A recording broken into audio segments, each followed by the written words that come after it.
Baik, bagian pertama pada hari ini kita akan masuk ke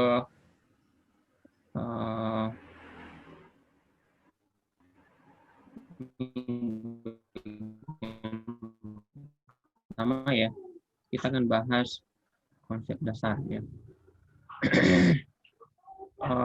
Bentar, kayaknya kurang bagus. Ini tulisan di sini kelihatan ya? Kelihatan, Pak. Kelihatan kok, Pak. Baik. Kita akan bahas konsep dasar termodinamika ya. Oke, saya berharap teman-teman bisa perhatikan ya, perhatikan boardnya karena saya akan banyak menggunakan papan tulis. Baik. Hal yang pertama yang kita bahas di termodinamika, ketika kita belajar termodinamika, kita mesti akan dituntut untuk memahami bahwa ada konsep energetika, ya, energetika, ya, energetika kimia, ya, energetika kimia, ya, ya.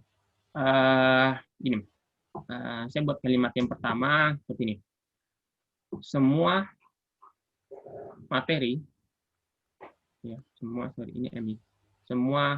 materi, ya, kemarin sudah kita bahas ya materi itu apa. Semua materi mengandung ya energi, ya.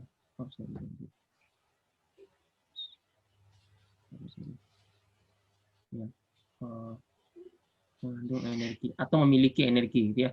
Jadi dalam setiap materi, dalam semua materi apapun jenis materinya, mau dia padat, mau dia cair, mau dia gas, air, batu, beton, besi dan semuanya, di dalamnya, dalam materi tersebut, di dalam molekul air tersebut, di dalam atom Fe besi tersebut, itu pasti ada energi, ya, pasti mengandung energi. Ya, contoh, ya, berikan contoh teman-teman. Contoh ya. Teman-teman tahu ini ya, C2 H5OH, apa ini? Etanol. Etanol, ya benar. Nah, ini etanol. Maaf ya. Oke, etanol ya. Nah, etanol ini bisa bereaksi dengan O2, ya, oksigen. Ya, namanya reaksi. Teman-teman tahu? Reaksi apa namanya? Pembakaran. Ya, reaksi pembakaran. Ya, atau reaksi oksidasi ya. Reaksi oksidasi atau reaksi pembakaran. Ya, kenapa disebut reaksi pembakaran? Karena hasilnya panas, kalor, api gitu ya. Disebut reaksi pembakaran. Hasilnya? Ada yang tahu apa hasilnya? Eter. Reaksi pembakaran. Hasilnya adalah CO2 dan H2O. CO2 dan H2O. Oke, CO2 dan H2O. Gitu ya. Oke. Ini kalau kita buat reaksi kimia kan harus kita setarakan ya. Ini 2, kemudian ini 3, ini 2 ya hasilnya. Gitu ya. Udah setara ya. C-nya 2 gitu, kemudian H-nya 6, O-nya di sini 2 kali 2 tambah 3, 7 ya. Ini 2 kali 2, 4. Ya, sebentar. Itu salah ya. Ini salah ini. Ini harusnya 3 ya. Gitu ya teman-teman ya. 3 O2, 6, tambah 1 sini 7 ya. 2 kali 2, 4, tambah 3, 7 kan ya. Kalau H2-nya ada 6, sini H2-nya 5 tambah 1, ini berarti 6 ya. Kemudian C2, sini C2, 2C ya. Berarti sudah setara kan ya? Iya, Pak. Reaksi pembakaran ini. Oke. Reaksi pembakaran ini. Oke.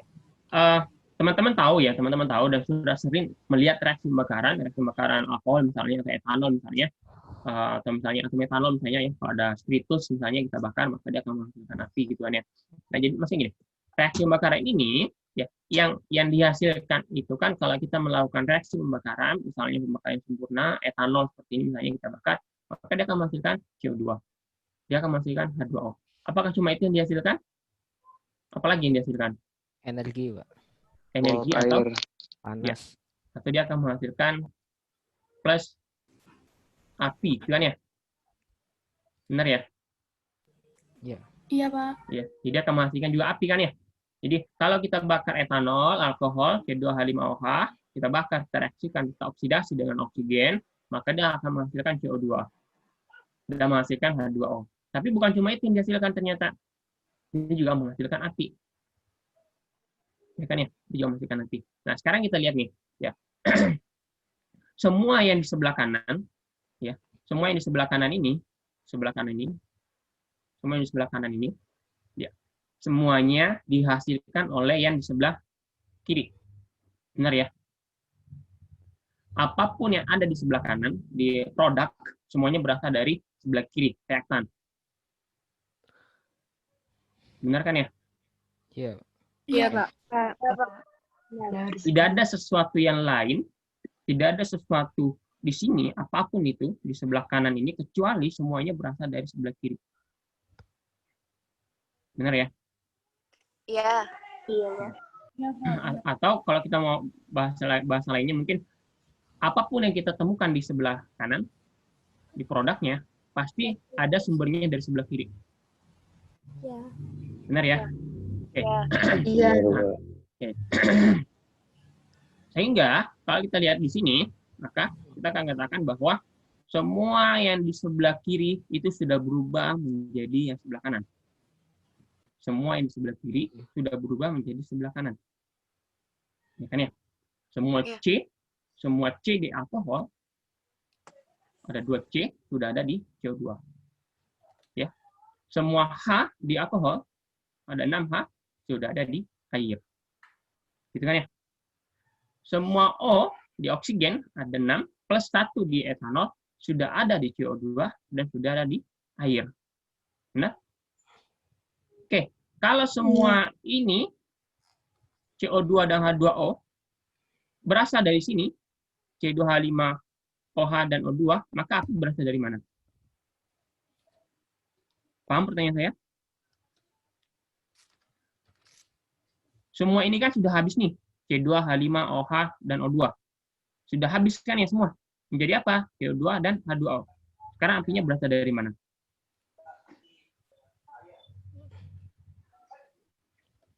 Energi ikatnya, Berasal Pak. dari reaksinya, Pak.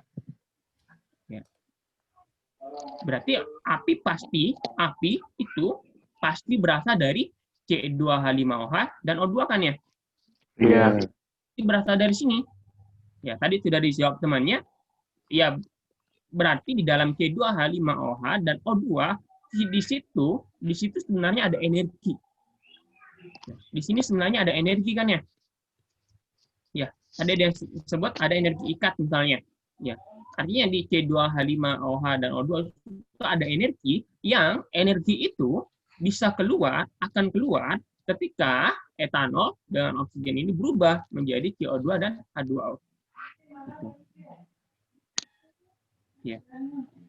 Berarti bisa kita katakan bahwa dalam molekul C2H5OH dan oksigen di situ terkandung energi, ada energinya, dia memiliki energi, ada energi di dalamnya, ya, di C2H5OH dan O2. Yang energi itu keluar ketika kemudian alkohol ini dan oksigen ini bereaksi menjadi CO2 dan H2O. Dia keluar, dia lepas, ya, lepas atau keluar menjadi api. Nanti ya, dia lepas menjadi api. Ya, bisa dipahami ya? Ya, berarti dalam materi itu ada energi, ya. Dan semua materi itu pasti mengandung energi. Contoh lagi, ya, saya berikan contoh yang lain. Contoh yang lain misalnya H2O, ya, es, air es ya. Sekarang ini berubah menjadi H2O, H2O cair. Itu kan ya? H2O cair. Oke. Bagaimana caranya H2OS berubah menjadi H2O cair? Dipanaskan. Dipanaskan, ya. Atau dinaikkan suhunya, ya, dipanaskan kan ya? Ya, dipanaskan atau T-nya ini dinaikkan. Ya, maka es akan berubah menjadi cair. Ya kan ya? Pertanyaannya, di sebelah kiri itu kan tetap H2O ya. Yang produknya itu kan tetap tetap strukturnya seperti ini kan ya. H dan H, gitu kan ya? Di sini juga strukturnya tetap H dan H kan ya? Benar ya? Nah, kemudian kita panaskan. S-nya kita panaskan. Kemana panas yang kita berikan? Ada panas kan ya, ada energi, ada kalor yang kita berikan pada S. Kemana itu?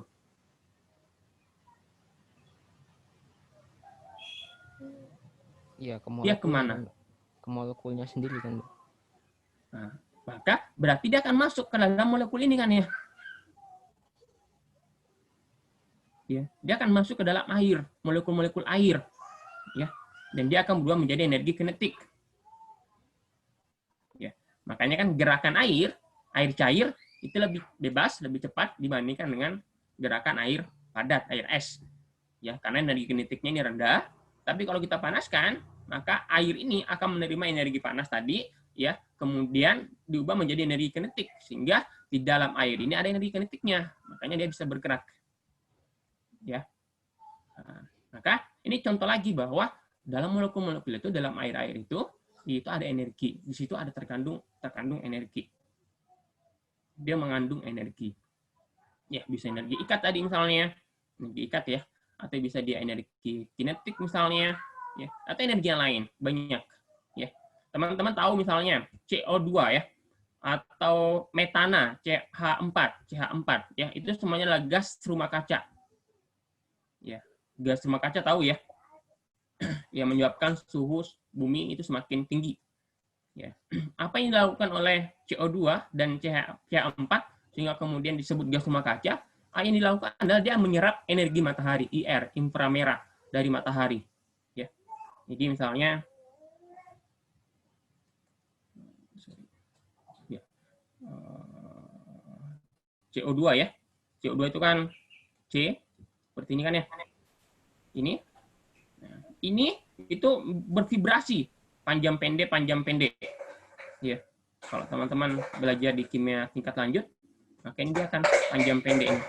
Itu nggak diam, nggak kaku ya, tapi dia gerak nih, panjang pendek, seterusnya, terus seperti itu ya.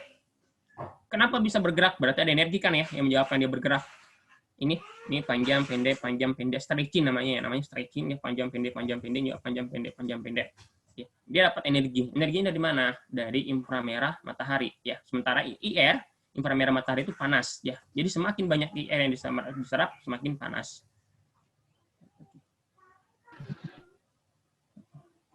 Ya. Oke, bisa dipahami ya, teman-teman ya? Iya, Pak. Bahwa dalam setiap materi itu terkandung energi. Nah, sekarang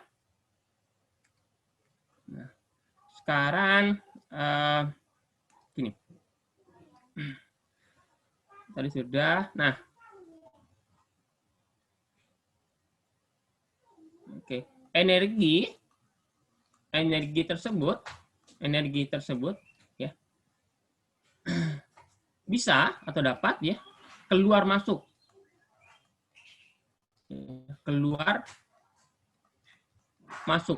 ya. Jadi bisa keluar masuk ya jika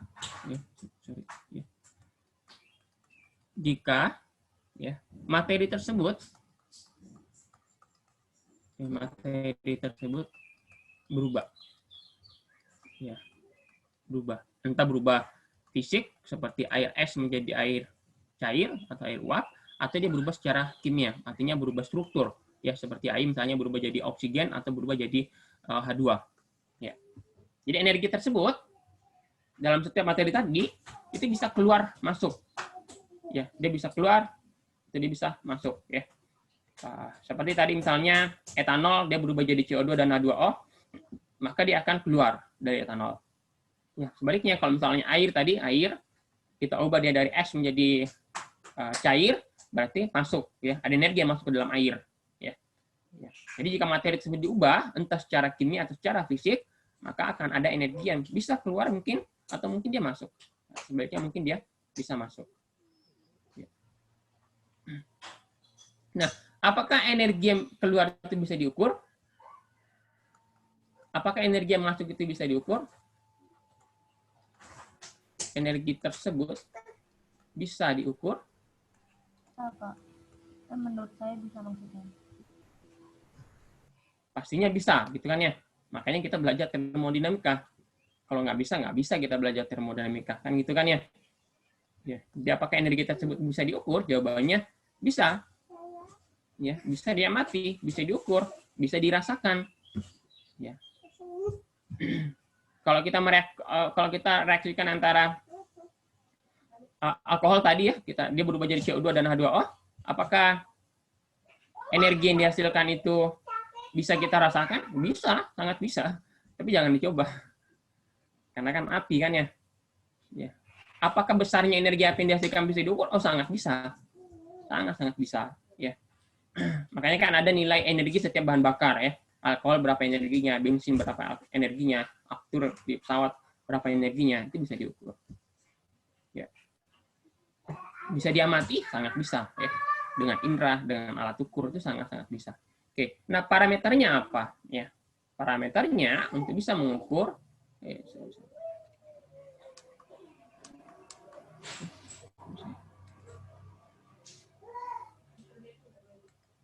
Ya, oke, parameternya adalah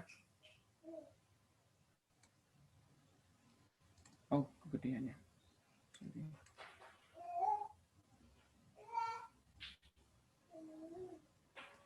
Ya. Satu, temperatur.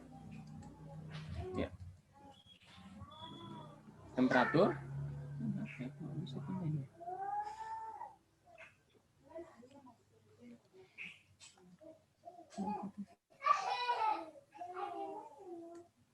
Oke. Temperatur. Yang kedua, tekanan. Ya, temperatur atau T. Ini ada tulisan please move this window, itu kelihatan ya sama kalian ya? Kelihatan. Kelihatan, Pak. Gimana caranya ya?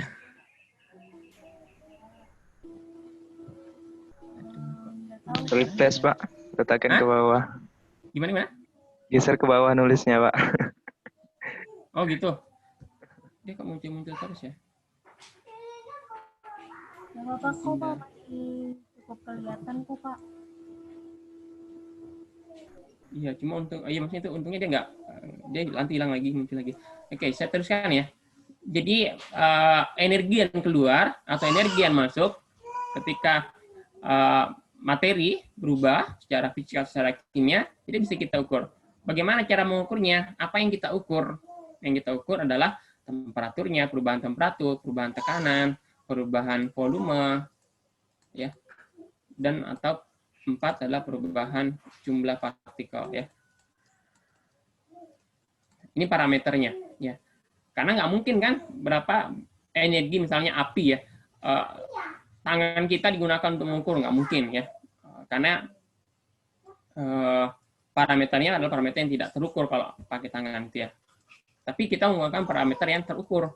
Apa parameter terukur itu? T, temperatur, P, tekanan, P, volume, N, jumlah mol. Inilah parameter yang bisa kita ukur langsung ya. Teman-teman kan pernah belajar ya di fisika ya. Fisika itu akan ada besaran pokok, ya, besaran pokok dan besaran turunan. Besaran pokok itu adalah besaran yang bisa diukur langsung bisa diukur. Kalau besaran turunan kan kita dapatkan dengan cara penurunan rumus. Ada rumus-rumusnya. Massa jenis misalnya, massa jenis itu nggak bisa diukur langsung. Bagaimana cara mengukur massa jenis? Ukur dulu besaran pokoknya. Massanya berapa, volumenya berapa, dapatlah massa jenis. Gitu kan ya. Tapi kalau besaran pokok, ya ada berapa sih? Ada 7 ya. Itu bisa diukur langsung. Ya, langsung bisa terukur. Ya, dengan menggunakan alat ukur. Temperatur, apa alat ukurnya? Termometer. Ya. Tekanan, apa alat ukurnya? Barometer. Ya. Volume, apa alat ukurnya? Banyak ya. Tergantung ya, kalau cair nanti apa, kalau gas nanti apa ya. Ya, jumlah partikel apakah bisa itu diukur? Bisa ya, satunya mol.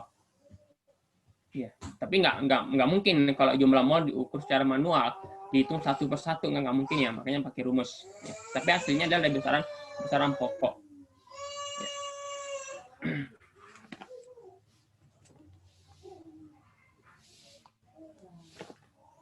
Oke, itu.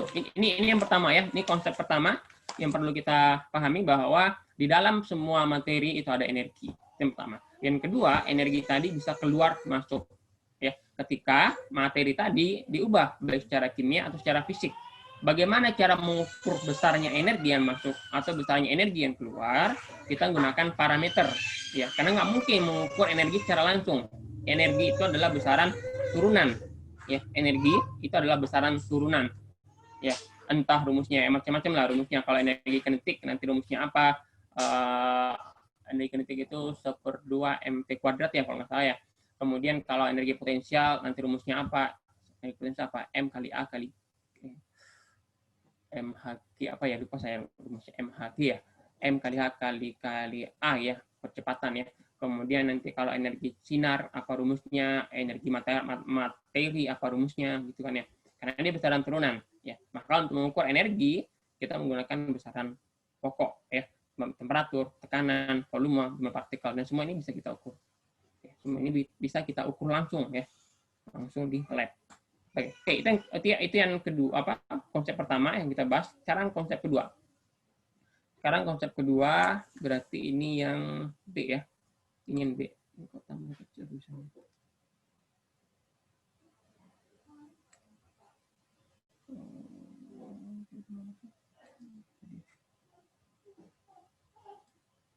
Oke, B. Sekarang yang B adalah, kita juga perlu tahu ini konsep dasar ya. Sistem dan turunan.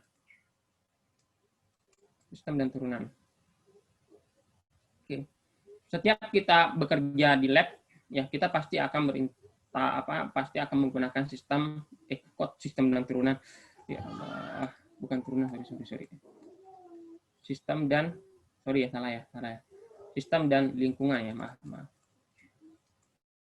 Ini keseringan mikir matematika makanya turunan. Sistem dan turunan ya, astagfirullah. Sistem dan lingkungan, sorry. Sistem dan lingkungan. Contoh ya, saya akan memberikan contoh dan definisi ya nanti ya. Oke, gini ya. Ini misalnya, ini kalau ada moncongnya di sini, namanya apa sih kalau di kimia? Saya kira-kira gambar apa ya?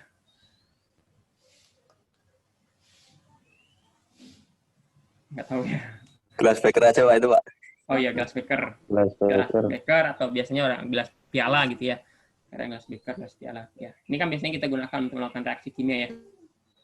Reaksi kimia gitu ya. Gitu ya. Ini ada bahan larutan di sini kan ya. Terjadilah reaksi kimia kan ya. Terjadi reaksi kimia di sini. Ya. Nah, ini ada sistem, ada lingkungan. Ya, mana yang kita sebut sistem? Ya, mestinya teman-teman sudah tahu kan ya. Yang kita sebut sistem adalah yang bagian yang bereaksi ini kan ya. Ini namanya sistem. Yang itu ya. Di luar ya, di luar itu misalnya ya semua yang di sini ya, semua yang di luar sini nih ya, termasuk di atasnya cairan ini ya. Ini semua yang biru-biru ini di luar ini ya. Itu adalah lingkungan. Itu kita sebut dengan ini lingkungan. Bayang ya. Ini adalah lingkungan. Ya. Jadi tempat terjadinya reaksi kimia, ya, area terjadinya reaksi kimia, itu adalah sistem. Ya, disinilah terjadinya reaksi kimia. Ya, sementara area di luar terjadinya reaksi kimia itu kita sebut dengan lingkungan. Ya, termasuk di atas cairan ini ya. Jadi kalau kita katakan sistem adalah gelasnya, ya salah juga sebenarnya. Kalau sistem adalah gelasnya, bukan ya. Karena bagian atas ini kan kosong kan ya. Ini kan kosong nih. Berarti dia bukan sistem. Ya, karena bukan area tempat terjadinya reaksi kimia. Tapi area itu hanya sebatas ini. Sebatas terjadinya reaksi kimia di sini kan ya. Sementara bagian-bagian di sini semua nih, yang biru-biru ini, termasuk bagian atas ini, itu adalah lingkungan. Ya. Oke, bisa dipahami ya? Bisa, Pak. Ya. Nah, kalau terjadi reaksi, ya, sini terjadi reaksi kimia, ya, terjadi reaksi kimia di sistem gitu kan ya. Nah, maka nanti reaksi kimia ini itu misalnya ya, dia akan menyebabkan perubahan temperatur. Ya. Dia akan menyebabkan perubahan temperatur. Misalnya, dia menyerap panas. Ya. Kalau dia menyerap panas, sistemnya menyerap panas, maka lingkungan ya, itu panasnya akan hilang. Atau mungkin bahasa gampangnya ini. Kalau sistem itu dia menyerap panas, kita sebut dengan reaksi endotermis, dia menyerap panas, dari mana panas itu diserap? Dari lingkungan. Maka lingkungan akan terasa dingin. Sebaliknya, kalau sistem adalah sistem yang melepaskan panas, ya reaksi eksotermis misalnya, ya reaksi asam basa itu adalah reaksi eksotermis, maka dia akan melepaskan panas. Kemana panas itu dilepaskan? Ke lingkungan. Ya. Maka di lingkungan nantilah kita akan mengukur temperatur. Kita akan mengindra temperatur. Maka penting nih kalau kita belajar kimia, yang kita pelajari itu bukan cuma sistemnya saja, bukan cuma tempat reaksi kimia saja, tapi kita juga perlu belajar tentang lingkungannya. Ya. Khususnya ketika kita belajar termodinamika. Karena tadi untuk mengukur parameter-parameter tadi, ya parameter-parameter tadi, entah temperaturnya yang berubah, entah volumenya yang berubah, ya, entah tekanannya yang berubah, pasti efeknya ke lingkungan. Pasti efeknya ke lingkungan. Iya. Dia akan mengubah sesuatu di lingkungan. Ya. Apakah dia menjawabkan lingkungan itu semakin panas, ya, atau lingkungan itu tekanannya berubah, atau lingkungan itu misalnya volumenya termampatkan misalnya, dan seterusnya. Ya. Jadi kalau kita belajar termodinamika, pasti kita harus mengamati apa yang terjadi di sistem dan apa yang terjadi di lingkungan. Ya. Kalau yang lain kan mungkin, misalnya teman-teman belajar kimia organik ya, praktikum kimia organik, ya umumnya itu hanya fokus pada sistem saja. Ya, karena hanya mengamati apa yang terjadi pada reaksikannya. Tapi kalau termodinamika, keduanya harus kita amati. Ya, keduanya harus kita perhatikan, sistemnya dan lingkungannya, keadaan sekitarnya. Itu harus kita amati. Karena dari lingkungan inilah kita akan menemukan parameter-parameter perubahan energi. Temperatur, volume, tekanan, dan jumlah mol. Kalau jumlah mol masih dalam ya. Tapi kalau temperatur, tekanan, dan volume itu sudah melibatkan lingkungannya. Gitu ya, teman-teman. Ya, kenapa kita perlu tahu sistem dan lingkungan. Oke, sekarang yang C, ya ini B, sekarang C. Persamaan keadaan. Ya, ini kok nggak mungkin ya. Sorry.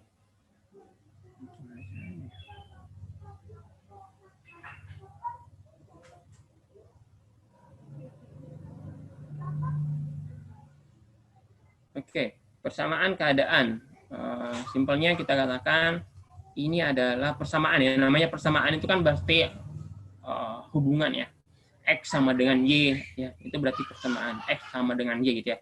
Berarti hubungan antara 4 parameter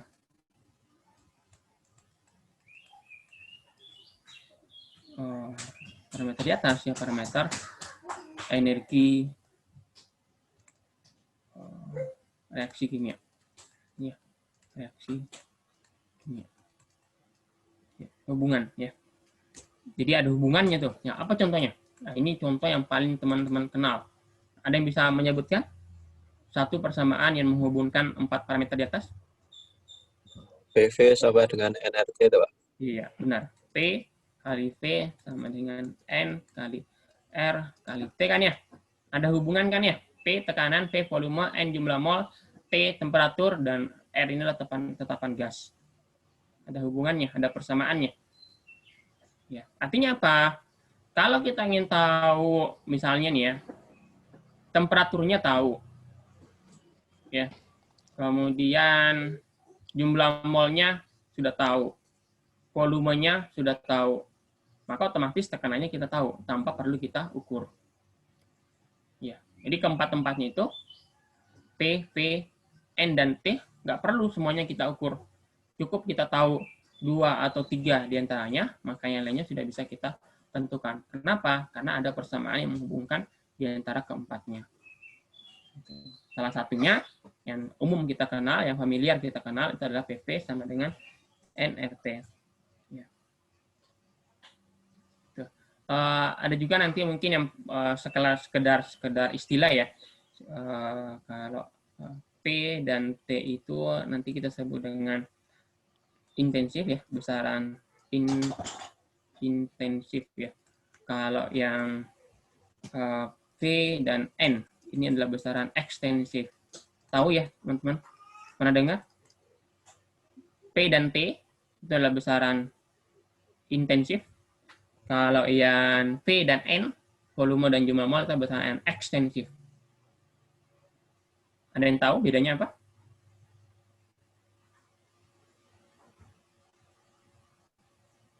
Pernah dengar? Intensif dan ekstensif. Itu Pak, hubungan Kalau yang sama jumlah intensif zatnya itu bukan Pak? variabel. Tergantung pada ukuran atau ulas sistem, Mbak. Nah, itu ya benar, tergantung pada ukuran ya. Contoh gini. Atau saya kasih gambar saja ya. Ini gelas 1 liter. Ini gelas 1 liter air ya. 70 derajat Celcius. 70 derajat Celcius ya.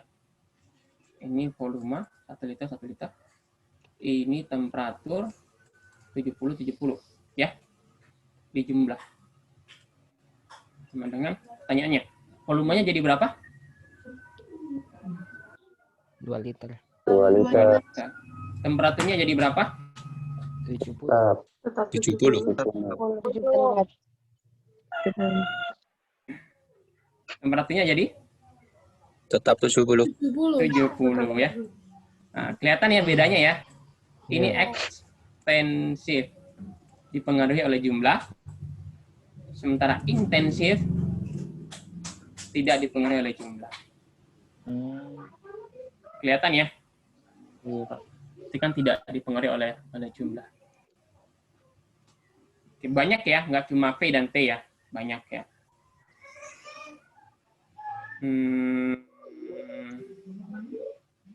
Konsentrasi ya, coba ya ini coba kita tes nih ya. Konsentrasi, molaritas. Konsentrasi, molaritas ya. 1 molar. Ini juga 1 molar. Dicampur berapa molar? 2 molar. 1 molar. Tergantung volume. Berapa molar? Molar, Pak. Vol. 1 molar, Pak. Molar. 1 molar. 1 apa 2? 1. Pak. Ya, 1 molar ya. 1. Ya, berarti dia intensif kan ya? Ya, gampang sebenarnya. Coba nih gini, konsentrasi itu kan sama kayak gini ya. Segelas teh, teh manis ya. Segelas teh manis. Kan udah manis toh tehnya? Berarti kan ada gula yang terlarut. Ada gula yang terlarut. Ya, berarti gula itu kan punya konsentrasi kan dalam teh tadi, dalam ya air teh tadi. Berarti kan ada konsentrasi gulanya kan ya? Iya. Benar ya? Kan konsentrasi kan kadar yang terlarut itu kan ya. Berarti kan ada konsentrasi gula di situ. Nah, sekarang nih, teman-teman punya 2 gelas teh, 2 gelas teh manis, 2 gelas teh manis. Ya. Manisnya sama. Ya, karena manisnya sama, berarti konsentrasi gulanya, kadar gulanya sama, gitu kan ya? Benar ya? Ya. Ya. Nah, kalau sekarang 2 gelas teh ini dicampur, 2 gelas teh ini kita campur, apakah kemudian gelasnya ST-nya menjadi lebih teh manisnya menjadi lebih manis? Enggak kan ya? Ya sama saja. Nah, konsentrasi tadi atau kadar gulanya tadi atau tingkat kemanisannya tadi itu adalah besaran intensif. Dia dipengaruhi oleh jumlah. Ya, ada istilah seperti itu ya. Meskipun ini tidak terlalu terkait sebenarnya dengan termodinamika, tapi sering dibahas ketika kita membahas tentang termodinamika. Baik. Nah, itu dulu konsep dasar yang perlu kita pahami. Ada pertanyaan mungkin?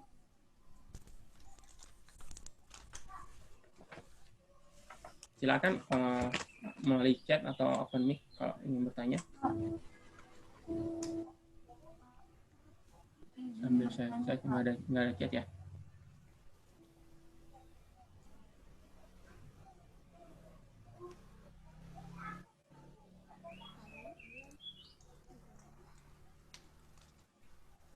Silakan jika ingin bertanya.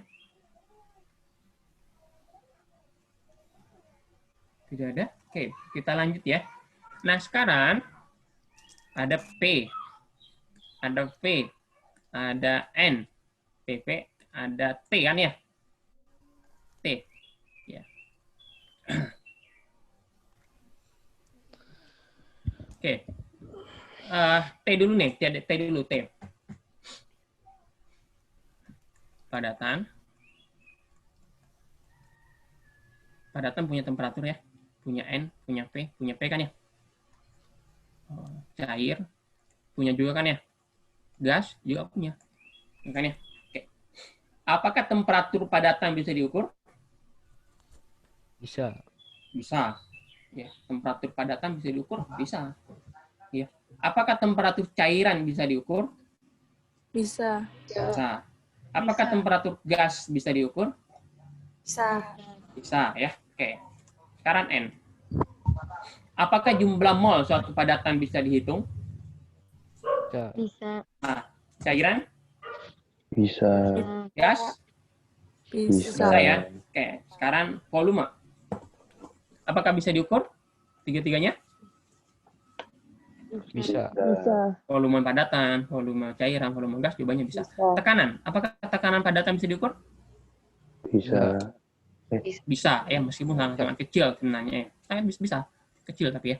Cairan, padatan, tekanan bisa ya. Bisa. Gas? Oke. Bisa. Nah, sekarang bisa diukur kan ya? Oke. Kalau tekanan padatan, temperatur padatan diubah,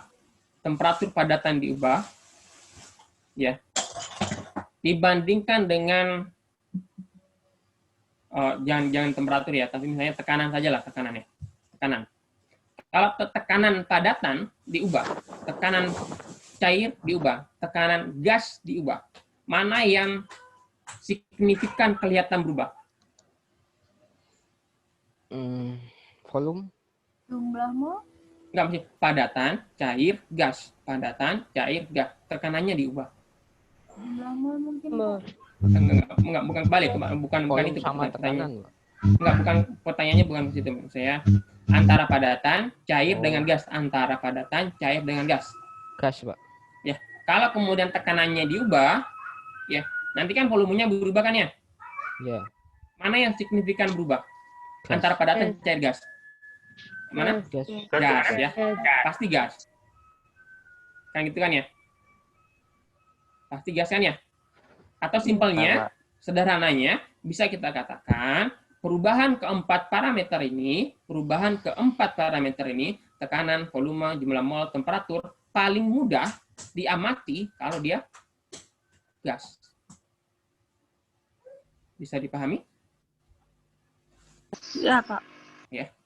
Jadi kalau dia gas, ini gas, ya, maka perubahan ini ya paling mudah diamati. Dengan paling mudah diamati di antara padatan dan cairan. Diamati ya. Ini paling mudah diamati perubahannya, temperaturnya, tekanannya, kemudian volumenya, jumlah molnya, itu kalau dia gas paling mudah diamati. Paling kelihatan lah kira-kira gitu ya. Khususnya untuk tekanan dengan volume, Ya, itu paling mudah untuk kita lihat. Oke, nah sehingga di bab 2, kalau kita belajar termodinamika, bab 2-nya mesti adalah apa? Kalian tahu apa bab 2-nya? Kalau kita belajar termodinamika? Hukum pertama, Pak. Apa bab kedua biasanya diawali? Biasanya adalah apa? Sekarang kita masuk bab kedua nih. Ya. Sama keadaan gas. Oke. Ya, persamaan Keadaan gas. keadaan gas kan ya? Persamaan keadaan gas. Oke, paham ya alurnya ya? Jadi kalau teman-teman buka termodinamika, buku-buku termodinamika, ya, mesti selalu diawali dengan persamaan keadaan gas.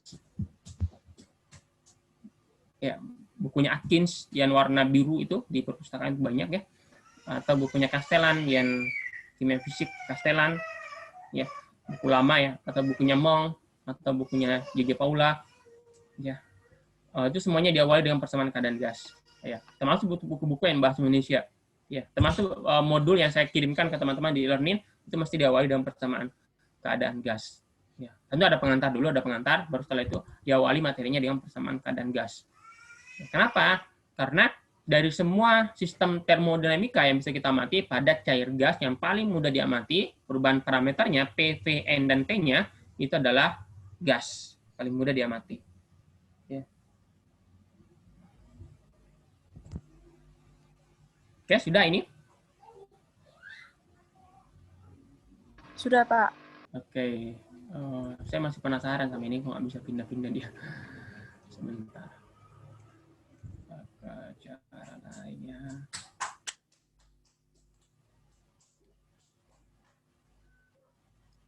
Cara pindah itu ya? Nggak pindah-pindah ya? Oke. Nantilah. Mudah-mudahan. Saya dari kemarin lihat kayak gini, nggak tahu cara pindahnya. Ada please move tadi. Please move-nya gimana caranya? Apa ini ya? Tapi masih mungkin.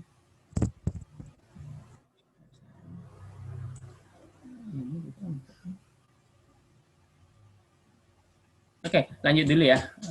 Ini agak mengganggu di sebenarnya. Oke.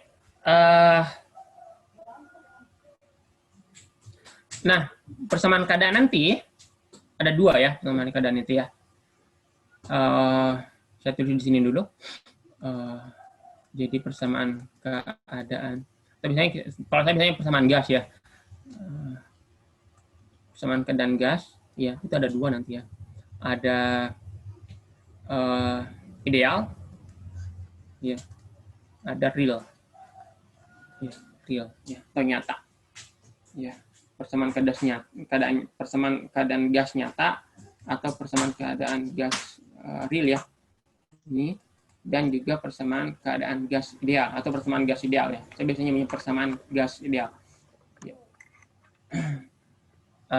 Simpelnya dulu ya, kita lihat simpelnya dulu. Kalau persamaan keadaan gas ideal itu berarti bukan yang sebenarnya, tapi diidealkan, ya, diidealkan sehingga lebih mudah dipahami karena beberapa parameter yang kecil-kecil itu di skip, diabaikan, ya. Tapi nyatanya itu ada sebenarnya. Ya, nantilah kita bahas lebih detail lagi. Kalau persamaan keadaan real, nyata, ya, itu yang sebenarnya, keadaan yang sebenarnya, maka pasti rumit. Pasti rumit, kenapa? Karena semua hal-hal yang kecil, yang pengaruhnya kecil, itu tetap diperhitungkan. Ya, tetap diperhitungkan. Tetap diambil lah, gitu ya. Ya. Kalau yang ideal, ya diabaikan. Hal-hal yang kecil itu diabaikan. Sehingga ideal, ya, pesannya ideal. Ya, sama dengan kehidupan kita sehari-hari ya. Kalau hal-hal yang kecil itu kita abaikan, kita skip saja gitu kan ya, maka hidup ini ideal gitu kan ya. Omongan orang kecil itu abaikan saja gitu kan ya. Maka ideal kan hidupnya. Tapi kan nyatanya nggak mungkin kan ya. Ada aja yang kemudian kepikiran gitu kan ya. Hal-hal yang sebenarnya kecil ya sebenarnya dalam kehidupan sehari-hari ya. Omongan orang kedengaran sama kita itu bikin kita sebel gitu ya. Padahal ya kecil karena apa efeknya, coba nggak ada efeknya sama sekali sebenarnya. Ya, tapi kita karena udah dengar gitu ya, dasarnya kita manusia tidak ideal ya, manusia kan nggak ideal ya. Ya manusia ya gini lah, manusia real nyata seperti ini ya, hal-hal yang kecil itu ya diperhatikan ya, atau bukan tugasnya dia untuk memikirkan, dia ikut pikirkan kayak gitu kan. Ya itulah ya. Nah, tapi nanti ya kita akan bahas lebih detail lagi nanti ya. Oke, ini saya hapus dulu. Sambil jalan nanti teman-teman akan paham apa bedanya keadaan gas ideal dan keadaan gas nyata sambil jalan ya. Nanti kita detailkan nanti lagi nanti. Sekarang kita bahas yang pertama dulu. Na ya. persamaan gas ideal. Ya, persamaan gas ideal. Oke, nah ini sekarang udah ada matematis ya. Kita dulu agak matematika ini, persamaan gas ideal. Oke.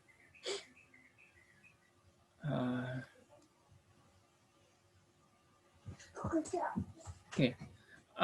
Gini, volume gas bisa berubah karena perubahan T, temperatur, P, tekanan, N. Paham maksudnya ya? Dapat nggak maksudnya?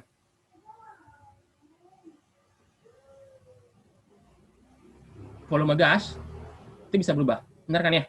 Volume gas bisa berubah. Kapan dia berubah? Nah, kalau temperaturnya kita ubah, maka volumenya bisa berubah. Kalau tekanannya kita ubah, maka volumenya bisa berubah. Kalau jumlah mol gasnya kita ubah, maka volumenya bisa berubah. Benar? Ya, Pak. Ya, Pak. Ya. Atau sebaliknya, logikanya kita balik nih. Kalau temperatur, sorry.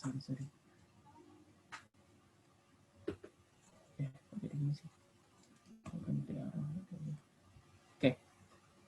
Temperatur atau tekanan atau tadi itu ya. Apa misalnya? Kalau volumenya kita ubah, maka temperaturnya bisa berubah, tekanannya bisa berubah, jumlah molnya bisa berubah.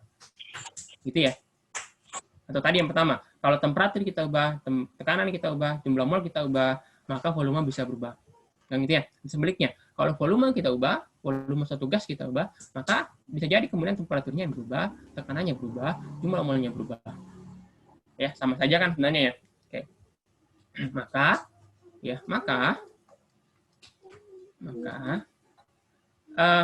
sorry, ini agak matematika ya.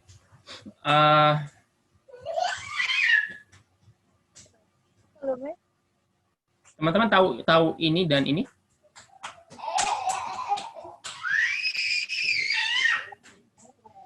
Tahu, Pak. Itu delta, Pak. Delta, oke. Kalau ini?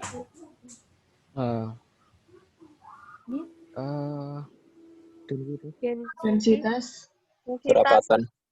Misalnya DY per DF gitu? Diferensial. Turunan. Ya. Oke. Apa bedanya delta sama D? Nggak tahu. Apa bedanya? Satu perubahan nggak sih, Pak? Maksudnya Atau apa samanya deh? Dulu apa samanya? Sama-sama perubahan. Sama-sama perubahan, benar. Sama-sama perubahan. Iya, benar. Sama perubahan. Itu bedanya, sekarang bedanya apa? Ini sama-sama huruf Latin apa huruf Latin apa huruf Yunani ya? Kalau kita kan D besar, yang gini kan ya. Kalau huruf Latin kan gini ya. D besarnya delta, D kecilnya ini kan ya. Kalau huruf salah ya, huruf Yunani ya berarti. Kalau huruf Latin kan gini ya. Kalau huruf Yunani gitu ya, apa sama aja gitu. Kan banyak tuh huruf-huruf yang aneh-aneh gitu kan ya, yang sering digunakan di fisika, di kimia. Nah, salah satunya ini. Bedanya apa, teman-teman? Tahu? Kalau delta itu fungsi keadaan. Ya. Kalau D itu apa namanya? Selain itu. Sekilas ya. Ya. Oke, sekilas dulu Mas ya, teman-teman ya. Kita bahas dulu sekilas. Gini. X, Y. Lurus nih biar kelihatan kalau kita pakai ini ya. Pakai teknologi ya, gitu kan asik. Gitu.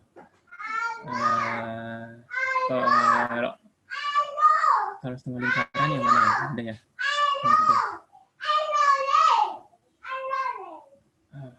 Kelihatan bedanya ya, gambar saya. Ini lurus, XY lurus. Kalau ini XY tidak lurus. Benar, teman-teman? Iya, Pak. Saya mau bahas dulu bedanya antara delta dan D. ya delta dan D turunan ya, D turunan. Nah, kalau ini teman-teman, kita ambil di sini kan ya. Maka ini jadi delta Y. Ini delta X. Benar ya? Sama ini di sini. Kalau kita ambil di sini ya. Ini delta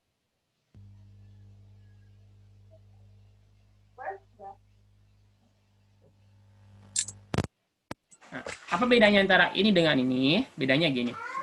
Kapan sih kita pakai delta Y itu? Kalau kita ingin mengukur gradien kan ya, atau slope ya.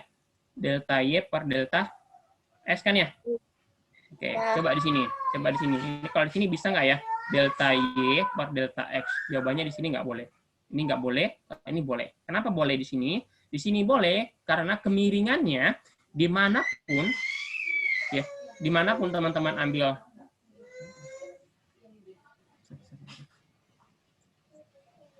Nah, di sini, dimanapun, dari sini ke sini, dari sini ke sini, dari sini ke sini, dari sini ke sini, kemiringannya sama. Ya kan? Ini dengan ini, sama di sini, miring kan ya? Ini miring toh? Ini nggak miring kan ya? Kemiringannya ini, sama dengan kemiringannya di sini. Benar? Iya, Pak. Benar ya?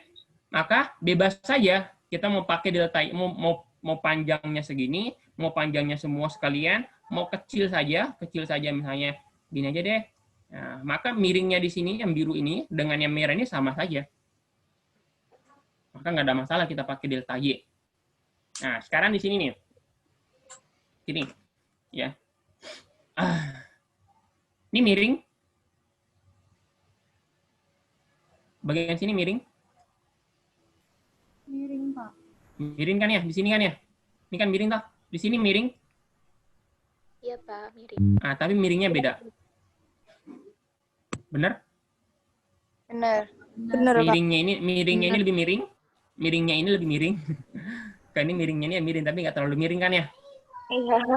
Benar kan ya? Maka harusnya nilai delta Y per delta X di sini itu akan beda dengan di sini. Iya. Ya, nilai kemiringannya itu pasti akan beda. Di sini pasti akan lebih besar. Ya, karena Y-nya besar. Ya, ini kan jadinya Y-nya besar kan ya? Kalau di sini Y-nya kecil kan ya? Nih. Y-nya kecil, kalau ini Y-nya besar. Kan gitu ya? Oke. Bahkan, nah sekarang nih, coba lihat nih. Kita mulai kelihatan ini. Ya, tadi di sini miring toh? Oke, saya hapus dulu nih. Nah. Oke. Di situ. Warna. Nah, oke. Di mana dulu ya? Ke sini dulu ya, sorry. Nah, oke. Nah, di sini kan miring toh? Tapi kalau saya perkecil lagi nih, kayak gini, gitu. Apa miringnya masih sama? Tidak, Pak. Tiga-tiganya ini misalnya, apa miringnya masih sama? Tidak, Pak. Enggak akan ya. Seperkecil lagi. Tetap nggak sama. Tetap nggak akan sama miringnya. Maka di sini itu kita tidak bisa menggunakan delta. Nggak bisa kita menggunakan delta karena delta itu harus ada nilainya. Ya, delta itu ya orang biasanya rentang besar ya. Kalau ada delta itu rentang besar. Rentangnya besar ya, rentangnya besar. Ya. Nah, tapi kalau ini kapan kemiringan ini garis tidak lurus ini, kapan kemiringannya sama, tidak berubah? Teman-teman, kapan kemiringannya sama? Kalau masih kayak gini kan masih ada rentang besarnya, delta gitu. Kayak gini yang merah-merah kecil ini misalnya, berarti kan belum sama kan ya? Kapan bisa sama? Paham pertanyaan saya? Paham. Kapan kira-kira bisa sama?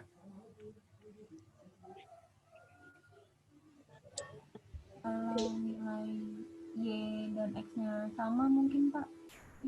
Enggak, sorry. Maksudnya nilai Y dan X-nya sama dengan 0. Nilai X dan selisihnya maksudnya? Gitu deh, Pak. Gimana sih? Itu eksponensial kan, Pak? Iya, benar. Iya, gitu deh, Pak. Pernah dengar ini? limit X atau Y sama dengan sampai 0. Limit delta X sama 0. Itu maksudnya apa? Berarti limit delta X. Limit delta X-nya mendekati 0. Maksudnya apa? Hampir tidak ada deltanya kan ya? Ya. Iya, Atau Berarti sampai ke atau kalau kita buat deltanya adalah sebuah titik. Iya, kecil. Benar ya? apa? Atau deltanya adalah sebuah titik. Rentangnya itu adalah sebuah titik. Nah, sekarang oke, kita lihat nih. Coba ya. Misalnya nih ya, ini YX ya. Misalnya persamanya Y sama dengan X kuadrat. Kayak gini kan ya. Kalau ini kan Y sama dengan X kan ya. Masih ingat ya, ketika teman-teman belajar matematika, kalau dia non-linear seperti ini pasti kuadrat kan ya? Iya, Pak. Ya, kadang ada yang misalnya plus. Nih kalau ini kan, kalau ini misalnya anggaplah plus. Ini kira-kira berapa ini? Plus 2 ya. Y-nya kan ya, karena kan nanti motonya di sini kan ya. Intercept-nya kan ya. Plus 2 kan ya, gitu ya. Oke. Sekarang turunkan ini. Sama dengan? 2x. 2x. Oke, 2x ya. Sekarang di sini. 2x. Sini ya. Di sini misalnya Y sama X. Turunkan ini. DY per DX. Sama dengan? 0. 1 ya. 1. Artinya apa? Dimanapun titiknya, berapapun besar titiknya, berapapun besar rentangnya, kemiringannya sama semua. 1. Ya kan ya? Semuanya sama. 1 besarnya. Mau di sini berapa punya? 1. Kalau agak besar dikit, 1. Kalau dari ujung ke ujung sini, 1. Kalau kecil ini, 1. Itu tunggal kan ya? Dia tunggal. Kalau di sini, berapa kemiringannya di sini? 1. Berapa kemiringannya? Yang ini, sebelah kanan. Berapa kemiringannya? Tergantung nilai X-nya. 2x. Kan 2X kan ya? Kemiringannya kan 2X. Berarti nilai kemiringan di sini tergantung nilai X-nya. X-nya. Yang gitu ya. Tergantung nilai X-nya. Ya. Kalau X-nya di sini, misalnya 2, ya berarti 2 kali 2, 4 kan ya? Kalau di sini, berapa kemiringannya? Misalnya dia 6, misalnya, berarti kan 12 kan ya? Iya. Nah, gitu. Artinya apa? Di sini kita bisa menemukan nilai kemiringan jika delta X-nya atau delta Y-nya limit mendekati 0 atau sebuah titik. Dapatlah kemiringan tunggal. Dan setiap titik pasti beda-beda. Bisa dipahami? Bisa, Pak, bisa. Ya. Nah, makanya di sini kita hanya boleh menggunakan D. Ya, sorry. Di sini kita hanya bisa menggunakan D. Di sini kita hanya bisa menggunakan D. D itu apa? Delta X limit mendekati 0 atau delta Y limit mendekati 0 itu D. Rentangnya sebesar titik D ya. Tapi kalau di sini sebelah kiri, mana lagi dia? Sorry. Oke, kalau di sini boleh menggunakan D, boleh menggunakan delta. Kalau di sini mau D tetap sama, mau delta juga tetap sama. Mau D-nya itu rentangnya besar, deltanya rentangnya besar, kemiringannya tetap 1, tunggal gitu ya. Atau kalau pakai ini, kemiringannya tetap 1. Bisa dibedakan? Kalau di sini nggak boleh pakai delta. Karena delta itu rentangnya besar. Bukan limit delta X mendekati 0, tapi nilainya besar. Gitu ya. Jadi sebenarnya, teman-teman, D itu, DY per DX misalnya, ini ya sama, ini kemiringan. Tapi kemiringan yang nilainya tidak tunggal. Ya, kemiringan untuk garis yang tidak linear, non-linear ya. Ini kemiringan. Ya, sama dengan delta Y per delta X, asal-usulnya dari sini. Cuma kan kalau delta Y per delta X itu kalau dia linear ya, pakai kalau dia linear. Ya. Kita pakai kalau dia linear saja. Ya. Bisa dipahami ya? Iya, Pak. Oke, nah itu kalkulus ya, kalkulusnya. Ya kalkulus itu ya. Teman-teman udah belajar turunan tuh dari kapan itu? Dari SMA ya? Belajar tentang turunan. Nah, itulah asal-usulnya turunan ya. Diferensial ya. Kenapa disebut turunan ya? Karena dia miring. Yang namanya miring yang turun. Ya kan ya? Kenapa disebut turunan? Ya, karena dia miring kan ya. Yang namanya miring ya pasti dia turun. Kan gitu. Kan namanya turunan. Atau kemiringan ya. Gitu teman-teman ya. Oke, bisa bedakan ya. Nah, nanti di saya atau sekarang ya di kimia, di termodinamika lah gitu ya, di termodinamika yang kita gunakan nanti adalah ya D ya, karena hubungan antara P, V, N dan T ini semuanya tidak linear. Semuanya tidak linear. Ya. Hubungan antara P, V, N dan T ini semuanya tidak linear. Ya, tidak seperti ini, tidak seperti ini. Ya, tapi ya seperti ini. Non linear. Maka nanti kita pasti akan banyak menggunakan D. Ya, entah dV per dt, entah ya macam-macam lah gitu nanti ya. Itu nanti akan kita banyak temukan ya ketika kita belajar termodinamika, mesti ketemunya turunan-turunan.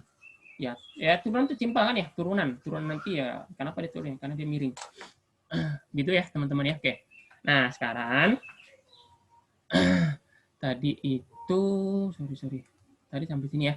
Nah jadi volume gas, teman-teman kalau waktunya habis, harusnya habisnya berapa sih? 8.40 ya. Oke. Volume gas itu bisa berubah karena karena temperaturnya berubah, tekanannya berubah, jumlah molnya berubah kan ya? Oke. Sekarang. Oke. Sekarang berarti itu kameranya. Oke. Berarti kan volume bisa berubah. Ya. Volume bisa berubah kan ya?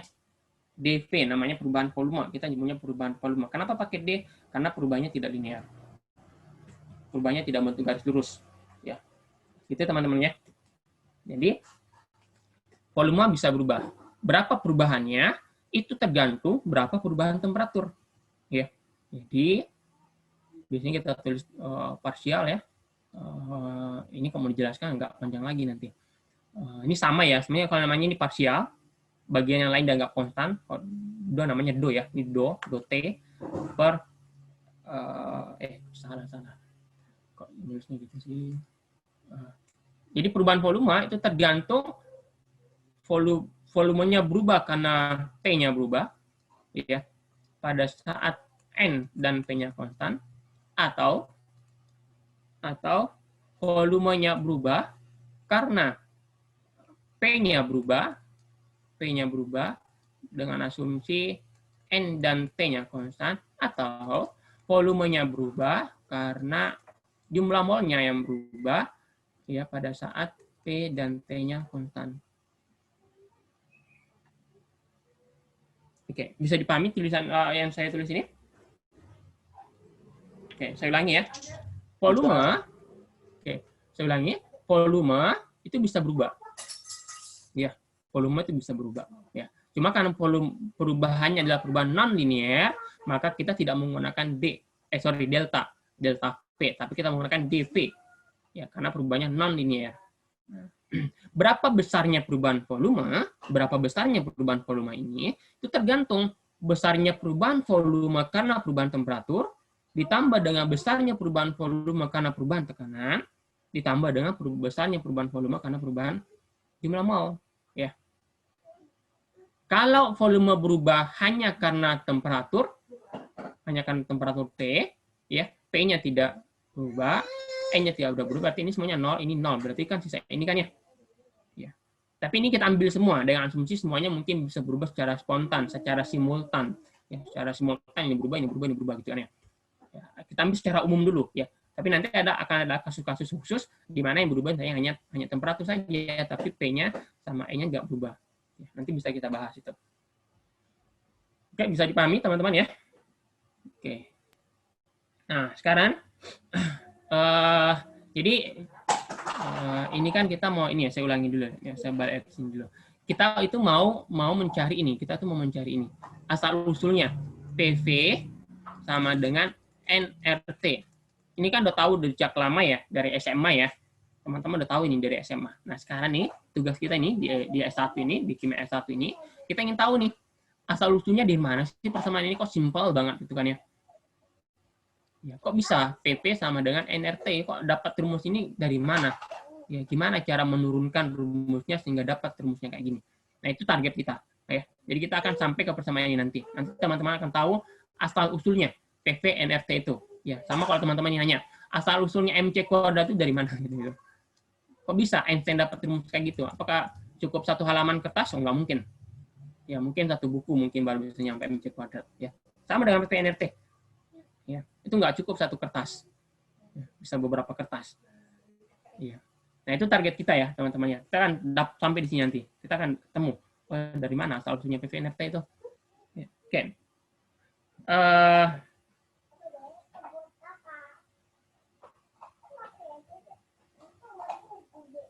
Oke, teman-teman.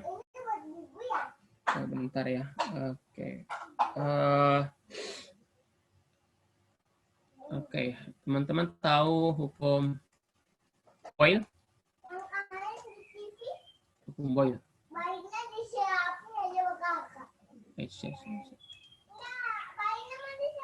Hukum Boyle tahu teman-teman? Hukum Boyle itu antara apa dengan apa? P dan V. Ya, benar. Udah mulai ini ya, sana udah matematika banget ya. Sabar ya. Ya, karena ya inilah isinya termodinamika nanti. P dan P ya. P dan P. Apa sih hubungannya P dan P itu? Di hukum Boyle itu berbanding terbalik ya? Iya, Pak. Ya. Kalau tekanannya diperbesar, volumenya Kecil. kecil. Sebaliknya, kalau volumenya diperbesar, maka tekanannya yang kecil ya. Berbanding terbalik. Ya, berarti berbanding terbalik ya. Atau kalau kita tulis kurvanya ini, teman-teman, kita tulis kurvanya agak profesional dikit nih. Oke. Nah, oke. Nah, gini ya, kalau kita tulis kurvanya berarti di sini P, di sini seper P kan ya? Iya, Pak. Nah, gitu ya. Ya. Kira-kira sementara kita anggap lurus dulu ya, biar nggak bingung ya. Sementara kita anggap lurus, ini lurus nih. Nah, lurus, gitu kan ya? Jadi P, ya. Kalau tadi P berbanding terbalik dengan P berbanding terbalik dengan P, sekarang P berbanding lurus dengan seper P, sama saja ya? Iya. Sama kan ya? Jadi kalau P berbanding terbalik dengan P, maka P berbanding lurus dengan seper P. Maka garisnya kayak gini kan ya? Iya, Pak.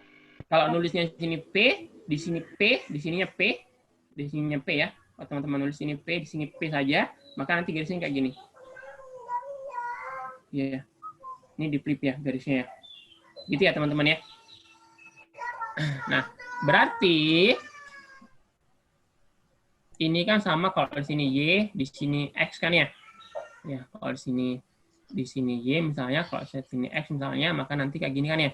Y berbanding lurus dengan X kan ya. Yang gitu ya. Berarti kalau ini kita bisa tulis kayak gini nih.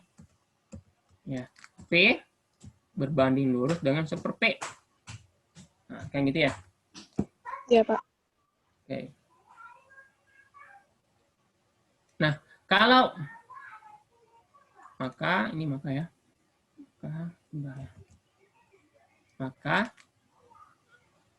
kalau ini V saya ganti sama dengan sekarang sini seper P gitu, sama dengan Y, saya tulis di sini X misalnya ya, maka kalau Y X di sini bisa saya ganti dengan N kan ya. Ingat ya, di mana M itu adalah slope Iya. atau gradien. Benar?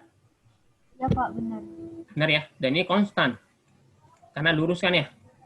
Kita kan pakai seluruh nih. Ini konstan kan ya. Berarti, oke ya. Berarti, karena sini saya hapus dulu. Berarti sama ini nih.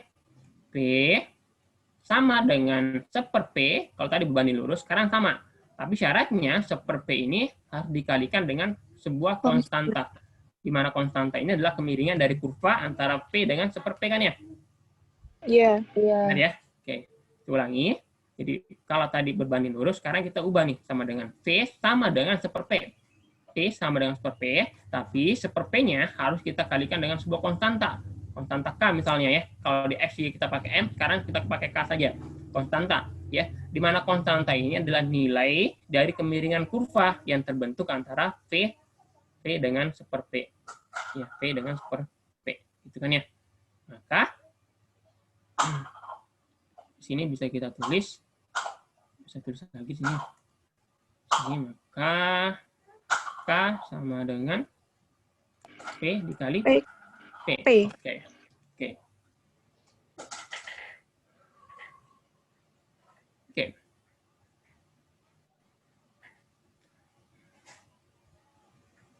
Oke. P sama dengan K dikali 1/P ya. Nah, sekarang teman-teman bisa teruskan ini. Nah, sekarang asumsinya ini secara umum ya, sekarang berarti asumsinya nggak linear gitu kan ya. dV per dP ya, berarti volume berubah karena tekanan kan ya. Nah, kalau persamaan awalnya dari sini misalnya, persamaan awalnya dari sini, kira-kira apa turunannya? Turunannya K dikali 1/P apa?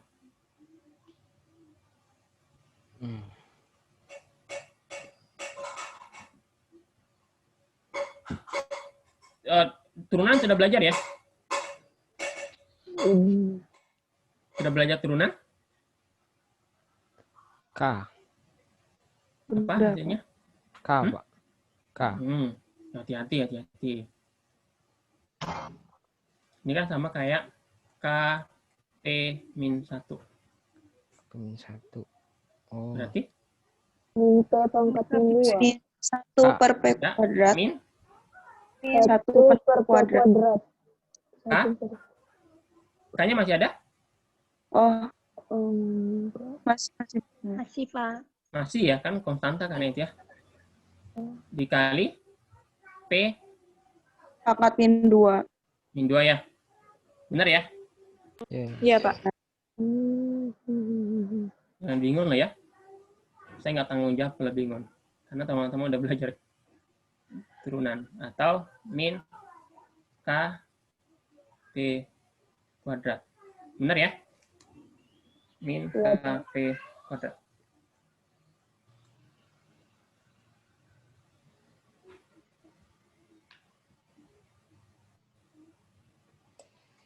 Oke. Sudah nih, dapat lah ya. dV per dP sama dengan min KP kuadrat.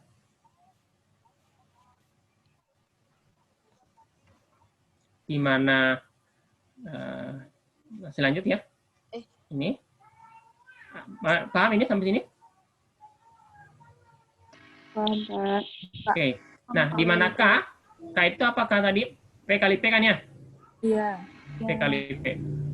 P kali P per P kuadrat. Berarti sama dengan P per P.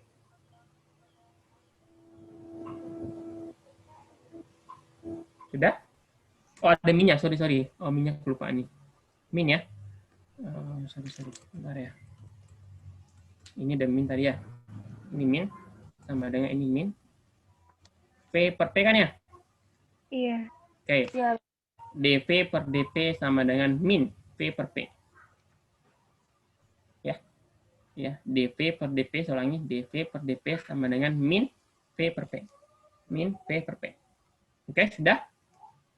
Oke, dicatat nih rumus ini. dV per dP. Nanti kita pakai di mana? Di sini. do V per do P ini akan kita ganti dengan min VP. Min VP. Oke, lanjut ya. Oke. Tadi itu hukum Boyle. Sekarang kita pakai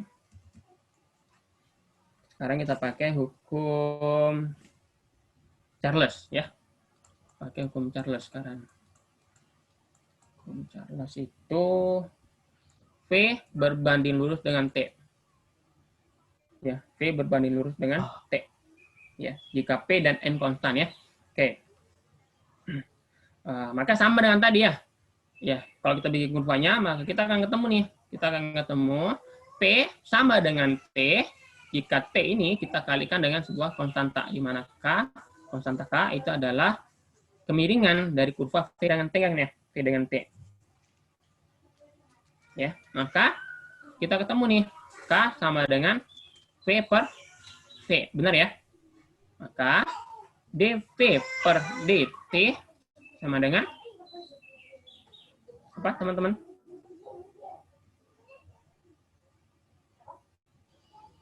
dV per dt sama dengan ini persamaannya nih. V sama dengan K dikali T. Berarti dV per dt sama dengan K. Benar. K. Sorry. Nulis K malah menyebutkan nulis T. K kan ya? Di mana K adalah V per T. Oke? Bisa dipahami? Iya, Pak, bisa. Oke. Ketiga. Asas Avogadro. Hukum atau kadang ada bilangnya hukum Avogadro ya. Volume berbanding lurus dengan N. Semakin besar volumenya, maka semakin banyak jumlah molnya, volumenya semakin besar. Kalau ini kan tadi sama ya, semakin tinggi temperaturnya, volumenya semakin besar. Ya, ini sama berarti kan ya. Berarti P itu sama dengan N dengan syarat dikalikan K, di mana K itu adalah kemiringan dari kurva antara V dengan N. Berarti K sama dengan V per N. Itu ya. V per N. Berarti dV per dt kan ya? dV per dt. Sorry ya. Saya udah dN ya. dV per dN. dN ya. Sama dengan K kan ya? Dimana K sama dengan V per N.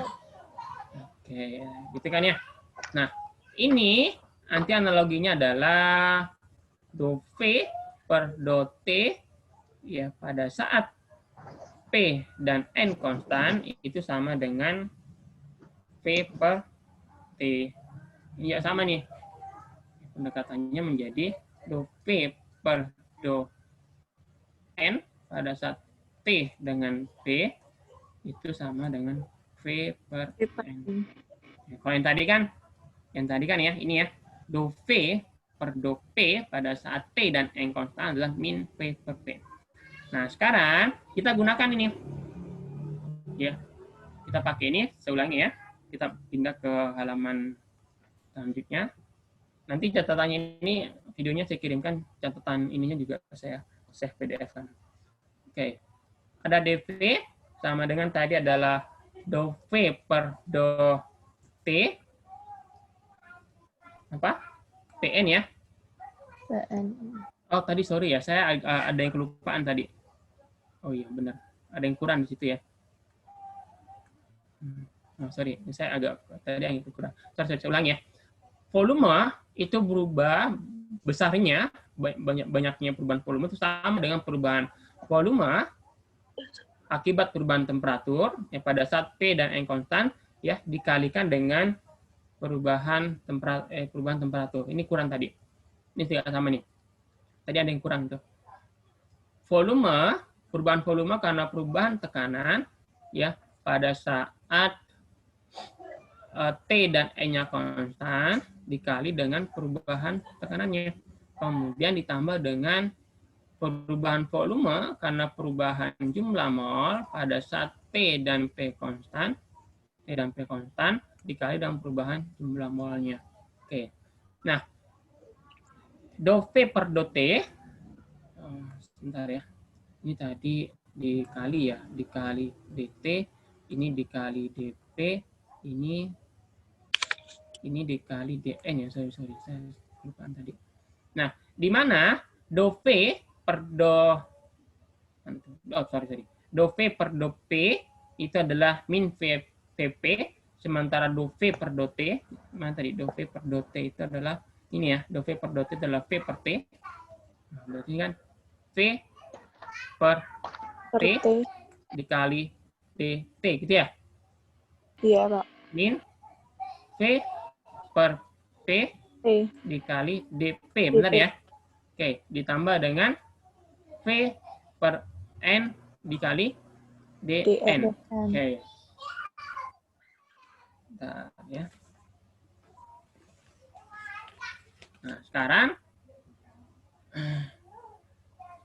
ini sampai sini kalikan dengan super V. Ya, kalikan dengan super V, maka nanti teman-teman akan dapat dV sama dengan kalikan dengan super V. Apa itu? V per T. V per T dikali DT. Kalikan dengan super V. Oh, sorry. DT per T. Dari sini ya. Sebelah kanan dan sebelah kiri. Sebelah kanan dan sebelah kiri kalikan dengan super V. Oke, sebelah kiri dulu. DV kalikan dengan super V. Berarti? DV per V. Benar ya? Iya, Pak. Oke, sekarang sebelah sini. Berarti DT per DT per T. T. Min. Sekarang ini. Berarti DP per P. Sekarang di sini. DN per DN per N. Oke. Nggak merubah kan ya? Karena kanan kirinya kan dikalikan super V. Kalau kanannya dikalikan super V, kirinya dikalikan super V, maka kanan juga dikalikan super V. Maka itu tidak berubah, tidak ada yang berubah. Sama saja. Yang atas, yang bawah itu sama. Kenapa? Karena sudah dikalikan kanan kirinya dengan nilai yang sama. Ya, dengan besaran yang sama.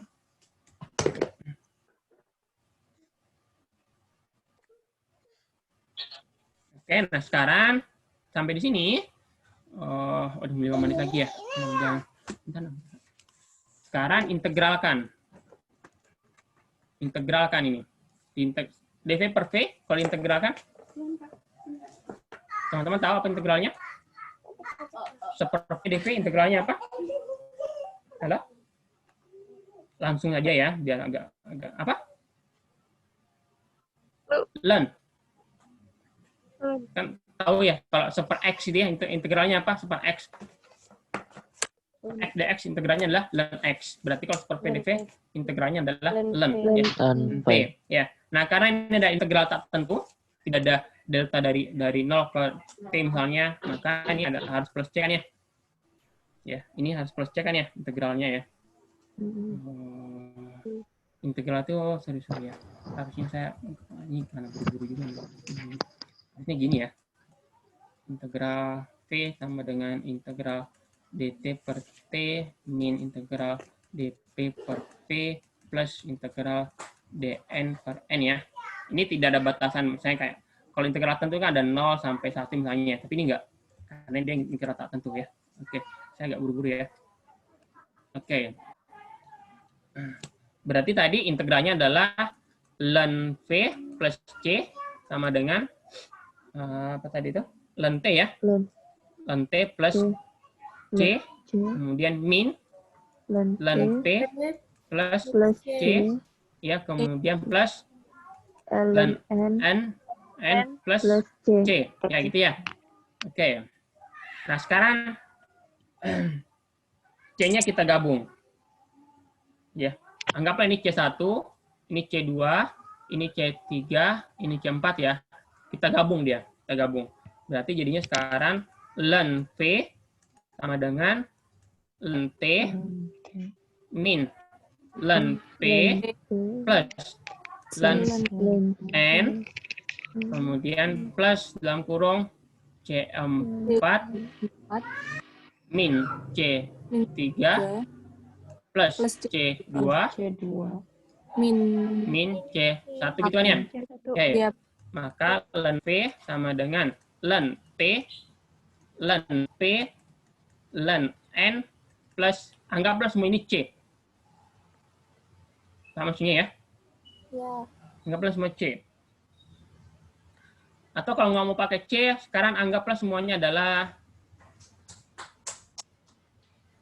ini len P, ini len N. Nah, gini. Ini kan konstanta ya. Nilainya konstan. Iya. Ya, nilainya konstan. Nah, anggaplah konstannya itu sebesar ln R. Paham maksudnya? Paham, Mbak. Kalau saya tulis ln R, itu kan konstanta ya. Nilainya konstan, nggak berubah gitu kan ya. Karena R-nya kan konstan ya. Kita anggap R itu konstanta, maka ln-nya jadi konstan berarti kan ya. Nah, anggaplah nilainya C di sini itu adalah ln R, nilai yang konstan. Gitu ya. Oke, dikit lagi teman-teman. Ya. Agak biar cepat ya. Oke, sekarang berarti saya gabung nih. Ln P. Ini sebelah kanan ini, saya pindah ke ini, ke sebelah kiri ya. Plus ln P, benar ya? Berarti ln P. Biar rapi ya. Ln N. Ln N. Plus ln P. Dan plus ln R. ln R. R. Gitu ya? Sekarang. Iya, Pak. Ln P plus P. P. Sorry. Bukan dong. Ini logaritma dong. Apa? P dikali V. Benar tak? Iya. Kan kalau ln XY berarti ln X ditambah ln Y kan ya? Iya, Pak. Benar ya?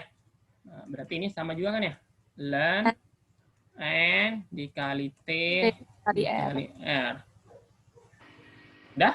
Hilang kan ln-nya? Iya. PV sama dengan NRT.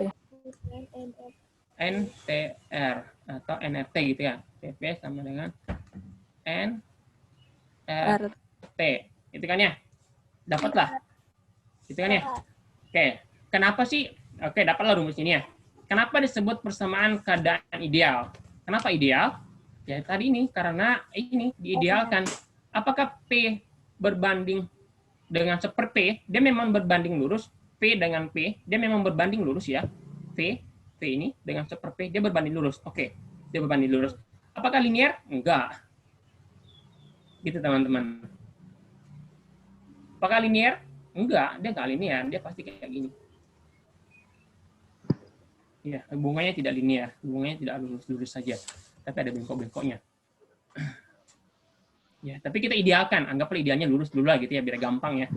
Ketemulah, kalau kita idealkan lurus, maka ketemulah PP NRT. Nanti kalau kita kondisinya sebenarnya, kondisi realnya kita buat tidak lurus, garis ini tidak lurus, garis ini tidak lurus, maka nanti dapatnya bukan PV NRT. Dapatnya adalah persamaan gas pantai luas. Nanti kita bahas pertemuan selanjutnya. Mungkin pertemuan selanjutnya kita pakai metode yang agak beda ya. Mungkin pakai video atau pakai apa lah gitu ya. Sekira itu dulu teman-teman. Ada pertanyaan mungkin? Ini saya save ya. Wow, harus gambar ya. Oh sudah. Ini sudah tersave Pak? Sudah. Ada pertanyaan mungkin teman-teman? Silakan. Waktunya udah habis sih sebenarnya. Cukup?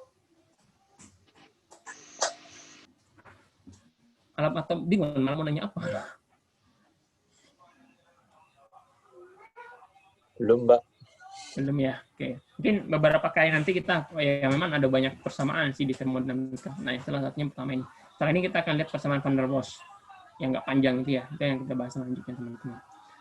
Baik, sekira itu dulu ya teman-teman ya. Terima kasih atas waktunya.